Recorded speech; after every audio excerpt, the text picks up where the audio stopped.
MVIL recently sold its shares in BSP to an unknown buyer, and there's been a lot of controversy about it. Now, Lomiet, I'm not really concerned about that. I mean, 6% of the shares it held, and it sold about 3%. Half of it got about 350 million kina from it. Other half of it's there. I'm still MVIL Baxi 350 million kina. That's apart from the underwriting and insurance thing that it does to get money in. So it's still gonna be okay, of sorts.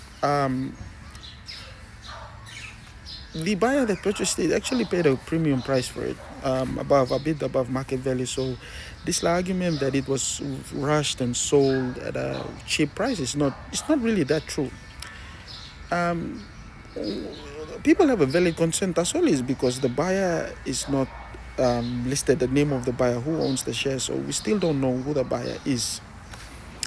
But I don't think that's all of this is the relevant question here or something that we can get outraged about. We should be asking the question is that the 349 million kina got from the sale,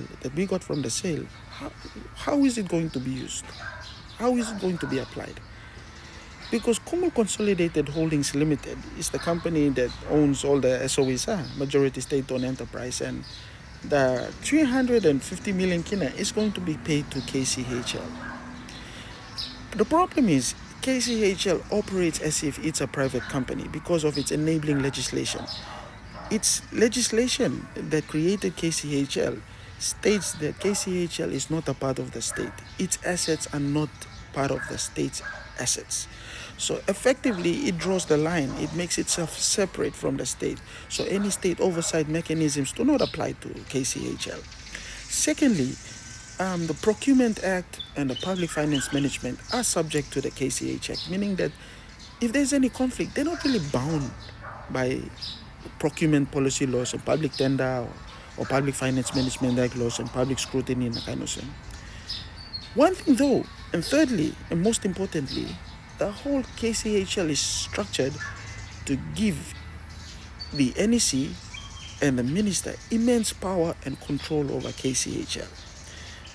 The Minister for State Enterprise and the Prime Minister have immense control over who becomes the chairman, who becomes the board of directors, the MD, any financial decisions that they make, the course that they take. And so effectively, that 350 million kina is going to be paid to KCHL, and the Minister and the Prime Minister gets to have a say on how that money is spent. And that concerns me.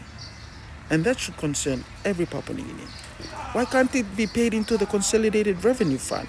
Why couldn't it be used to earn money? Now it's going to be just dependent on how the Prime Minister and the Minister dictates on how that money is used. Where's the audited financial statements that's going to show that money is spent on this and that? We need to be asking those relevant questions. Otherwise, it does not represent a windfall for Papua New Guinea. That money it basically goes to the NEC and the Minister, and they get to spend it on whatever they decide is appropriate. And that's just my concern about it.